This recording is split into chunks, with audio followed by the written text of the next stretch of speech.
আয়ুষ এবং মেঘার এঙ্গেজমেন্টকে বরবাদ করে দেওয়ার জন্য এবার আয়ুষকে শেষ করে দেওয়ার পরিকল্পনা করলো দেবলীনা। হ্যাঁ বন্ধুরা, ভিডিওতে লাইক দিয়ে দেখতে থাকুন। যে মুহূর্তে কিনা কুসুম বলতে থাকে যে এবার নিশ্চয়ই এই সমস্ত কথাগুলো কানে গিয়েছে দেবলীনা ম্যাডামের, এবার আমি দেখবো যে দেবলীনা ম্যাডামের তার বোনের উপর অটুট বিশ্বাস কোথায় যায়। এবার তো আপনার বিশ্বাস আপনার বোনের উপরে ডগবগাবে এবং তার পরবর্তীতে এই বিশ্বাসকেই রীতিমতো ফাটলে পরিণত করে দেখুন আপনাদের মধ্যে কী পরিমাণ আমি দাউ দাউ করে আগুন জ্বালিয়ে দিই। এটা কুসুম সরকারের প্রতিজ্ঞা। ঠিক সেই মুহূর্তেই যখন কিনা এক পর্যায়ে সন্ধে ঘনিয়ে আসে এবং সমস্ত আয়োজনের সমস্ত লোকেরা যখন কিনা জুটে পড়ে এবং তার পর মুহূর্তে নানুদা যখন কিনা সেখানে ওয়েটারি ছদ্মবেশ ধারণ করে ঢুকে পড়ে এবং তার মাঝে কুসুমও যখন কিনা ওয়েটার সেজে সেখানে ঘোরাফেরা করতে থাকে। ঠিক সেই মুহূর্তে নানুদা বলতে থাকে যে কুসুম সমস্ত কিছু আমাদের প্ল্যান অনুযায়ী হচ্ছে, তো ওদিকে দেবলীনা কিন্তু এখানে ঘোরপাক খাচ্ছে এবং ওর উপরে কিন্তু আমাদের কড়া নজর রাখতে হবে, কারণ ও কিন্তু সাংঘাতিক একটা মেয়ে, কখন কী করে বসে। ঠিক সেই মুহূর্তে দেবলীনা যখন কিনা রাগে ক্ষোভে ফুঁসে ওঠে এবং বলতে থাকে যে তোর স্পর্ধা তো কম না, তুই আমারই খেয়ে আমারই পড়ে তুই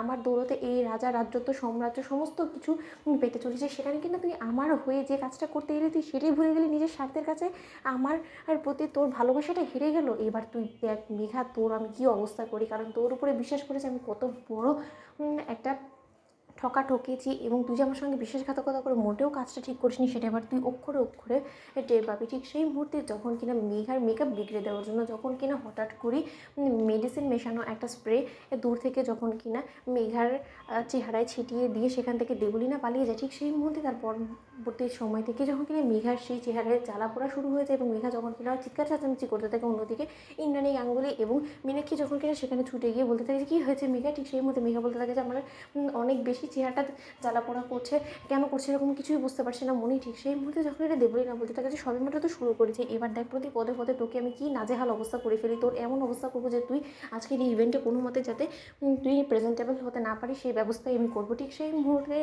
আপাতত ঠিকঠাক করে যখন কিনা মেঘা এবং আয়ুষ্মান গাঙ্গুলির এঙ্গেজমেন্ট পার্টি স্টার্ট করে দেয়, ঠিক সেই মুহূর্তেই দেবলীনা যখন কিনা আড়ালে দাঁড়িয়ে আয়ুষের দিকে বন্দুক তাক করে বলতে থাকে যে খুব শখ হয়েছে মেঘা তোর গাঙ্গুলি পদপিটা নেওয়ার, তাই না? তাহলে তুই যদি বেঁচে না থাকিস, তোর বর যদি বেঁচে না থাকে, তাহলে কী করে হবে বলতে, আজ তোদের দুটোকে আমি শেষ করে দিব। কারণ দেবলীনার সঙ্গে প্রতারণা করার জন্য যে কতটা শাস্তি পেতে হয় সেটা তুই আজকে হাড়ে হাড়ে টের পাবি, কারণ আমার সঙ্গে তুই যা কিছু করেছিস এর কোনো রকম কোনো ক্ষমা হয় না, সেটা সম্পূর্ণরূপে ক্ষমার অযোগ্য। ঠিক সেই মুহূর্তে নানুদা যখন কিনা বলতে থাকে যে কুসুম এই মেয়ে তো রীতিমতো ওদেরকে শেষ করে দিতে উঠে পড়ে লেগেছে, যে করেই হোক না কারণ আয়ুষকে আমাদেরকে এই বিপদের হাত থেকে রক্ষা করতে হবে। ঠিক সেই মুহূর্তে কুসুম বলতে থাকে যে সময় বুঝে আমাদেরকে মেঘা ম্যাডামকে সেখানে এনে আয়ুষ ছোটো সাহেবকে সেখান থেকে সরিয়ে দিতে হবে, কিন্তু সেটার জন্য এখনও সময় আছে, কারণ দেবলীনা ম্যাডাম সময়ের অপেক্ষায় রয়েছে এবং সে সুযোগ বুঝে হামলাটা করবে এবং সেটাই কোনো মতে তাকে করতে দেওয়া যাবে না। তো বন্ধুরা লাইক কমেন্ট শেয়ার করো, সাবস্ক্রাইব করতে ভুলো না।